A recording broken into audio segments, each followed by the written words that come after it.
Bismillahirrahmanirrahim. Assalamualaikum warahmatullahi wabarakatuh. Salam kenal dari saya atas nama Vivi Arvila dengan stambuk J1A1 20297 dari jurusan Ilmu Kesehatan Masyarakat Fakultas Kesehatan Masyarakat Universitas Halu Oleo. Pada kesempatan kali ini, saya akan menjelaskan sejarah promosi kesehatan. Pada waktu itu, dicanangkan di Ottawa Charter yang di dalamnya memuat definisi serta prinsip-prinsip dasar promosi kesehatan. Namun, istilah tersebut pada waktu di Indonesia belum terlalu populer seperti sekarang. Pada masa itu, istilah yang cukup terkenal hanya penyuluhan kesehatan. Selain itu, muncul juga istilah populer lain seperti komunikasi, informasi, edukasi, sosial marketing, dan mobilisasi sosial. Selanjutnya, perkembangan promosi kesehatan di Indonesia adalah seperti uraian berikut ini. Yang pertama, sebelum tahun 1965. Pada saat itu, istilahnya adalah pendidikan kesehatan dalam program-program kesehatan. Pendidikan kesehatan hanya sebagai pelengkap pelayanan kesehatan, terutama pada saat terjadi keadaan kritis seperti wabah penyakit, bencana, dan sebagainya. Sasaran perseorangan atau individu supaya sasaran program lebih pada perubahan pengetahuan seseorang kemudian. Sasaran perseorangan atau individu supaya sasaran program lebih pada perubahan pengetahuan seseorang. Kemudian yang kedua yaitu periode tahun 1965 sampai dengan 1975. Pada periode ini sasaran program melalui perhatian kepada masyarakat. Saat itu juga dimulai peningkatan tenaga profesional melalui program Health Education Service atau HES. Tetapi intervensi program masih banyak yang bersifat individu, walau sudah mulai aktif ke masyarakat.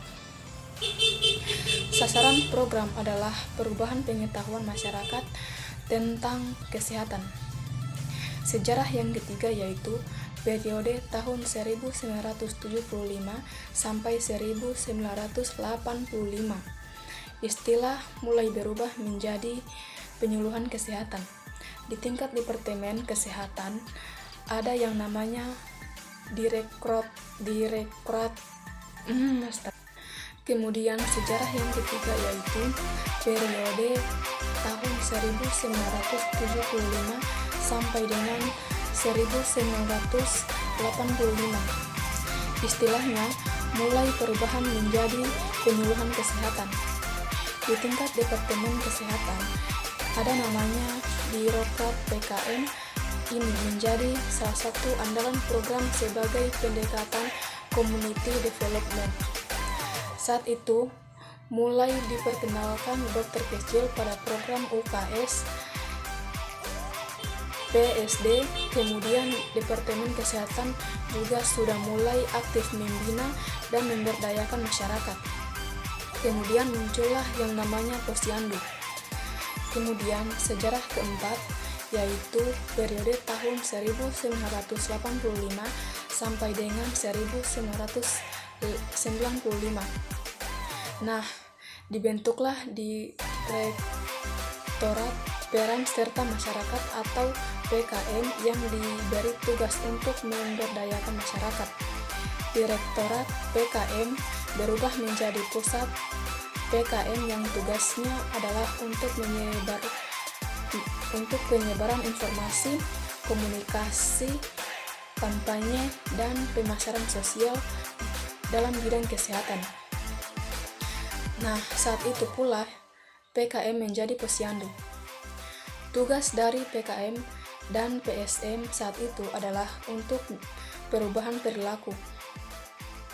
Pandangan visi atau mulai dipengaruhi oleh Ottawa Charter tentang promosi kesehatan. Kemudian sejarah kelima yaitu periode tahun 1995 sampai sekarang. Kemudian sejarah yang kelima yaitu periode pada tahun 1995 sampai sekarang. Nah, sekarang istilah PKM ini sudah berubah menjadi promosi kesehatan. Bukan saja pemberdayaan ke arah mobilisasi massa yang mencapai tujuan, tapi juga kemitraan dan politik kesehatan termasuk advokasi, sehingga sasaran promosi kesehatan tidak hanya berubah perilaku tetapi juga perubahan kebijakan atau perubahan wujud sistem atau faktor lingkungan kesehatan. Definisi kesehatan oleh Grant dan Creator pada tahun 2005 menyatakan bahwa promosi kesehatan adalah kombinasi upaya-upaya pendidikan, kebijakan atau politik, peraturan dan organisasi untuk mendukung kegiatan dan kondisi hidup yang menguntungkan kesehatan individu, kelompok atau komunitas. Nah, dari definisi itu, pengertian yang dikemukakan oleh Grant ini dapat dilihat sebagai operasionalisasi dari definisi WHO dan hasil Ottawa de Chanter yang lebih bersifat konseptual. Di dalam rumusannya, pengertian di atas tersebut dengan jelas aktivitas-aktivitas yang harus dilakukan dalam kerangka promosi kesehatan. Sedangkan Kementerian atau Departemen Kesehatan Republik Indonesia merumuskan pengertian promosi kesehatan sebagai berikut, yaitu sebagai upaya untuk meningkatkan kemampuan masyarakat dalam mengendalikan faktor kesehatan melalui pembelajaran dari, oleh, untuk, dan bersama masyarakat, agar mereka dapat menolong dirinya sendiri, serta mengembangkan kegiatan yang bersumber daya masyarakat sesuai sosial budaya setempat dan didukung oleh kebijakan publik yang berwawasan kesehatan. Kemudian visi promosi kesehatan berdasarkan beberapa pandangan pengertian yang disebut sebelumnya tadi, maka tujuan dari penerapan promosi kesehatan pada dasarnya merupakan visi dari promosi kesehatan itu sendiri, yaitu menciptakan atau membantu masyarakat yang mau atau dekdiknas untuk memelihara dan meningkatkan kesehatannya. Kemudian mampu atau ability untuk memelihara, meningkatkan kesehatan. Kemudian yang ketiga yaitu melindungi dari gangguan-gangguan kesehatan dan mampu meningkatkan kesehatan dan memelihara kesehatan yang berarti mau dan mampu meningkatkan kesehatannya. Kemudian ruang lingkup promosi kesehatan.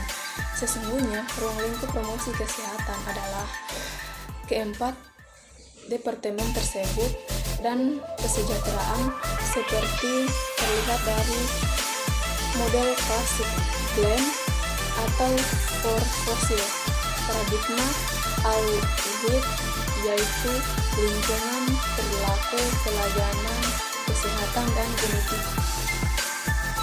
Kemudian sasaran promosi kesehatan yaitu ada 3 sasaran promosi kesehatan. Yang pertama, sasaran primer, di mana upaya promosi kesehatan sesungguhnya adalah pasien, individu sehat, dan keluarga atau rumah tangga sebagai komponen dari masyarakat. Sasaran sekunder. Kemudian yang kedua adalah sasaran sekunder, yaitu dari para pemuka masyarakat, baik pemuka informasi ataupun pemuka formal organisasi. Dan yang terakhir adalah sasaran tersier, yaitu para pembuat kebijakan publik yang berupa peraturan perundang-undangan di bidang kesehatan. Jadi itulah tadi yang bisa saya sampaikan. Saya akhiri. Wassalamualaikum warahmatullahi wabarakatuh.